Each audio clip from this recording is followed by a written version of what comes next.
Di video kali ini saya mau membagikan resep olahan bihun lagi. Hasilnya sangat enak banget, cocok sekali untuk dijadikan ide jualan. Nah, jika kalian penasaran bagaimana cara bikinnya, tonton videonya sampai selesai.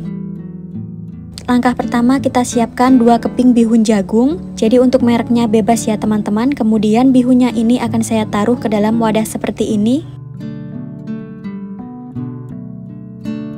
Setelah itu bihunnya akan saya siram menggunakan air mendidih.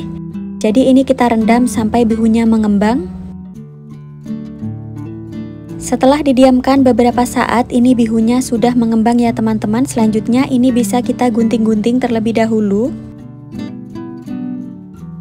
Jadi bihunnya ini kita gunting supaya tidak terlalu panjang ya. Setelah itu bihunnya bisa kita tiriskan terlebih dahulu seperti ini. Dan ini bihunnya tadi juga sudah saya bilas menggunakan air matang. Lalu bihunnya bisa kita sisihkan dulu. Lanjut kita siapkan wadah, kemudian masukkan wortel yang sudah dipotong kecil-kecil seperti ini. Ini wortelnya saya pakai sekitar 1 buah ya. Kemudian kita masukkan sosis yang sudah dipotong kecil-kecil juga.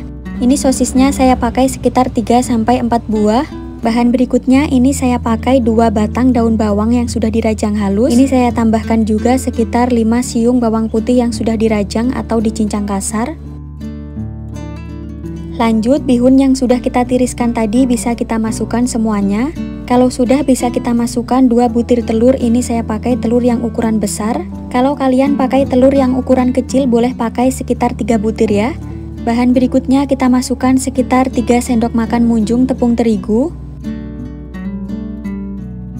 Bahan berikutnya kita masukkan sekitar 1 sendok teh garam. Lalu saya pakai sekitar 1 sendok makan kaldu jamur. Untuk penggunaan kaldu jamur ini bisa diganti dengan kaldu ayam bubuk. Bahan berikutnya kita masukkan sekitar 1/4 sendok teh lada bubuk. Setelah itu semua bahan ini bisa kita aduk sampai tercampur merata. Jadi ini kita aduk sampai semua bahan benar-benar tercampur dengan baik.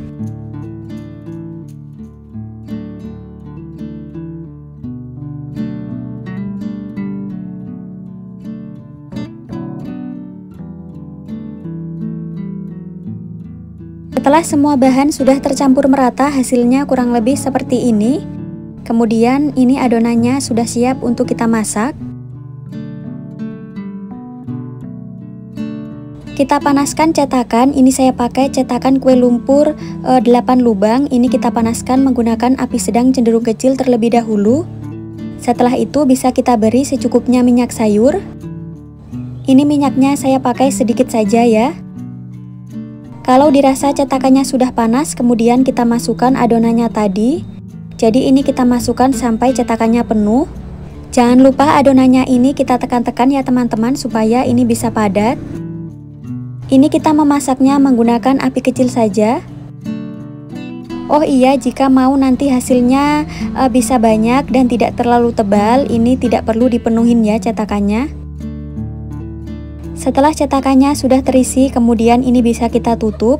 Jadi ini kita masak ya teman-teman, kurang lebih selama 5-7 menitan menggunakan api kecil. Setelah sekitar 5-7 menitan, ini adonannya sudah menjadi padat seperti ini. Kemudian ini bisa kita balik ya, supaya bisa matang merata hasilnya nanti. Jadi ini adonannya kita balik semuanya.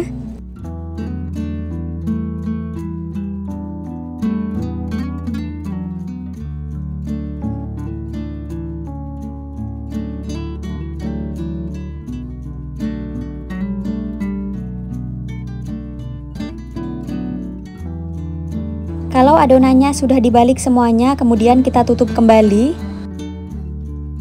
Setelah beberapa saat, ini bisa kita cek lagi ya teman-teman. Kalau sudah kecoklatan, tandanya sudah matang. Ini bisa kita cek kalau bagian sisi bawah dan bagian sisi atasnya sudah kecoklatan, kita angkat ya. Nah, ini matangnya sangat cantik banget ya teman-teman. Kemudian bisa kita angkat semuanya. Jadi pastikan jangan menggunakan api yang terlalu besar supaya hasilnya bisa cantik dan tidak gosong.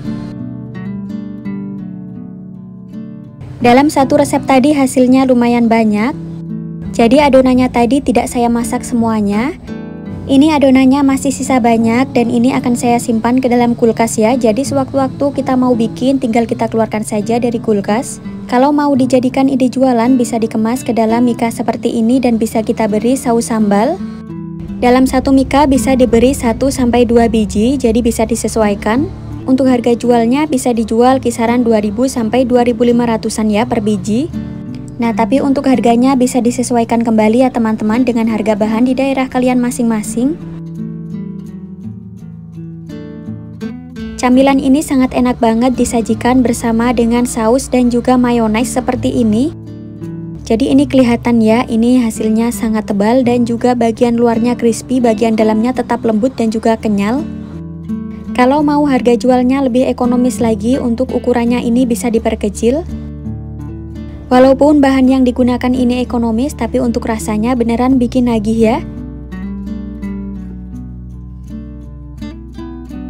Nah, untuk sisa adonan bihunnya tadi bisa kita simpan ke dalam wadah kedap udara seperti ini dan bisa kita simpan ke dalam kulkas.